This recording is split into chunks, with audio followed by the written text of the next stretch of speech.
podcast. This is episode number 10. And again, hopefully you're enjoying these smaller episodes rather than the two really long ones that was in the Middle Ages. Today, we're just going to talk about two of our famous writers. We're not really going to get into the Shakespeare part, not that that's not important. It's a little bit more for the AP class. We're going to get into the two people that is more important for our college prep class. And I'm going to start off by just jumping right in, sharing the screen. We're not even going to do any review on this one, Mrs. Basham. Hopefully you're okay with all of that. So let's just get right into our last episode. We've talked a little bit about a Renaissance man. We've talked about humanism. So let's talk about two writers today that focus a little bit more on politics and on the society around them. So our first main one is Niccolo Machiavelli. Machiavelli is going to be very famous for writing a book called The Prince. This is kind of like an old style book for dummies, or an instruction manual on how to be a really good leader, how to hold or obtain and maintain power as a ruler. And again, think of the type of government back then. Most of your governments are monarchies, a future monarch being male, being a prince.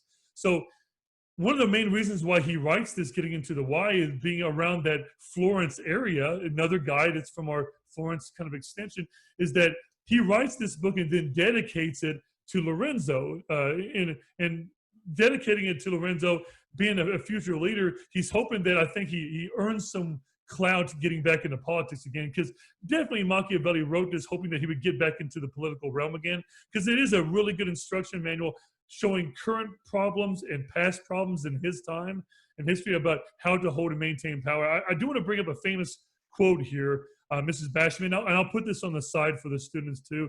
One of his probably most used quotes from this book, even though there's many things on using mercenaries, how to use armies, when you conquer a group of people, how do you keep them more on your side? What do you do with your enemies? Lots of different topics. But he's most known for the quote saying, it's better to be feared than loved, if not both. So listen to that really correctly, because when I was younger, I used to think it was all about fear. But he's very careful here to say that preferably when you read the whole paragraph, you should want to be both. Kind of like a loving parent in a way, Ms. Bash. I'm not saying like an abusive way, but there's a little bit of a fear way there of not wanting to let a parent down. There's a little bit of a control thing there, but there's also a loving kind of relationship there too, as far as that. But obviously, if you are in some manner or another, if you lose control of those people, if you lose the love or admiration of those people, you sure as heck better make sure that they fear you. And that's why he's saying that in the end, if you had to pick one, it is much better to be overly feared than loved and not feared really at all. And I just want to know what you thought of this, Mrs. Basham, because it might go along with what the students might think about it. Yeah, I have two very different examples I kind of think of whenever I hear this. So the first one is more infamous, and it is Hitler. Hitler loved Machiavelli. He focused more on the fear aspect, but he was also very well spoken for his time. And typically the average Germans loved Hitler. So we'll get into that whenever we get into the World War II unit, probably in the spring.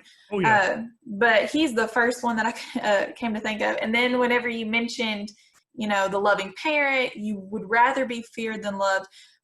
This is going to be bad. My thought went to Michael Scott on The Office, because he's not feared at all, really. And he thinks he wants to be adored and loved. So he would kind of be the opposite of this particular quote. He did not rather be feared than loved. He would rather be loved than feared. So he and Machiavelli probably would have two very different opinions if they got into Michael.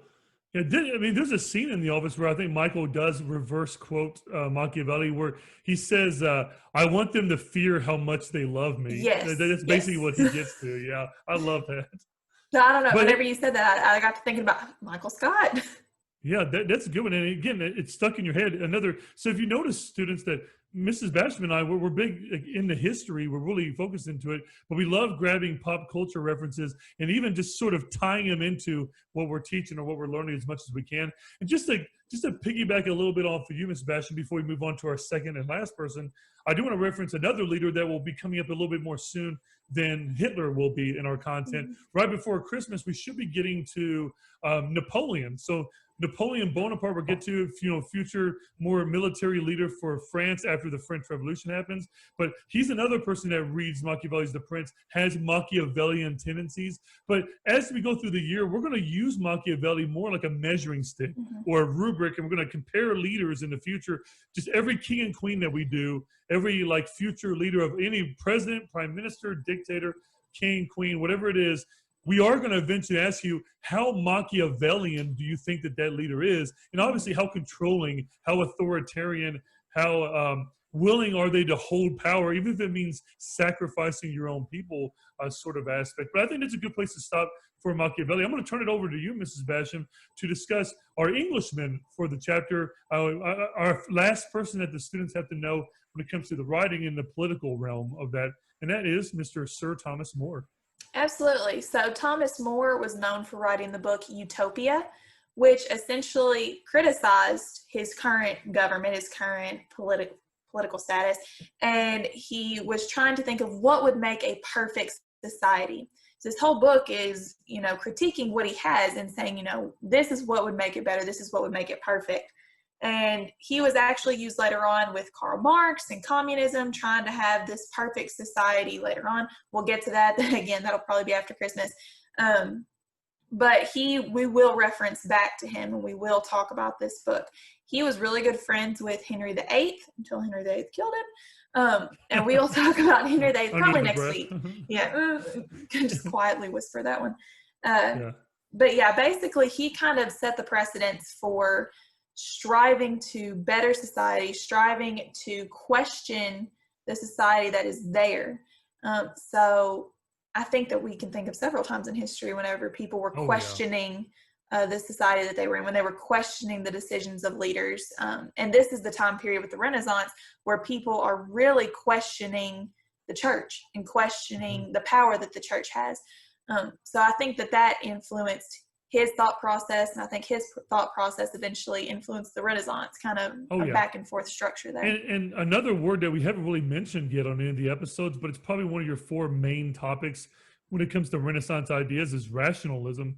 Machiavelli and Thomas More, they believe in rational thinking, and why not critique your own society? But as you would probably agree, Ms. Basham, many people in history have been killed or have been missing that have criticized their own government. Now, me and you included, and our students, we probably take for granted the fact that any of us could write a blog or write an article criticizing our president, our government, and things are not going to happen to us, but it wasn't always like that. So imagine being someone like him, to have the guts to step back and want what's best for England at the time, but it's also extremely risky to be critiquing, and when you critique, you're going to criticize things. That was not widely accepted. There is no freedom of speech or freedom of press that was agreed on at this point in time. So it's easy to go, that's not that big of a deal that he critiqued his own government. It is a big deal. It's life and death. Well, and think about how many people right now are so frustrated with social media outlets like Facebook, because Facebook is really starting to kind of censor and look at what people are posting. So for example, they fact check what is put on there. And if someone puts something on there that they have decided isn't true, then they'll cover it. And people are so tore up about it, oh my gosh, how dare they, the freedom of speech. We have that now. So we like you said, we take that for granted, I think. I think that definitely all, and we're including ourselves in that too. I mean, life can get caught up and you just don't think about it as much. One more of the reference, Ms. Basham, I think you'll appreciate. Our students are right here at the end of that second kind of week, and they're about to turn in their life questions. And you and I just shared this yesterday. We were talking about our student responses so far, privately, of course. And we mentioned that question, what makes a perfect society perfect? And what a perfect moment to bring this up. Perfect moment. What a great moment to bring this up. And, the answers we usually get is somewhere along the lines of, it's impossible to really imagine a perfect society. But yet we always strive to make things better. So even though you may not have perfect someday, or maybe perfect might not be attainable, it didn't stop us from progressing, stop us from trying to be the best versions of ourselves, whether that means being more free or being more strict on each other. I think there's always going to be that tug of war there. And I think this is a good place to end episode 10, Mrs. Basham. So we'll go ahead and release our students, and we hope that you have a great time. And our last episode for the Renaissance will be coming up next on episode 11. It's going to be a longer one, but we're also going to be covering all of the main art pieces from the 4 Renaissance artists and talking about how each one of those represents those Renaissance ideas. And that will be it. That will conclude half of our chapter, and then we're moving on to conflicts with the church and the Reformation to finish up the unit. Do you have anything you would want to add to the students, Mrs. Basham? All I was going to say is, a lot of your assignments are art-based and have paintings. Yep. So make sure you tune in to this next episode. And then also make sure you go up and you hit the subscribe and then the little bell next to it. So that way you know whenever we post a new video. But other than that, I'm good. That bell, yeah, and after mentioning that bell, Ms. Basham, it's a good time to release our listeners from their little trapped captivity of listening to us. I hope that all of you have a wonderful day.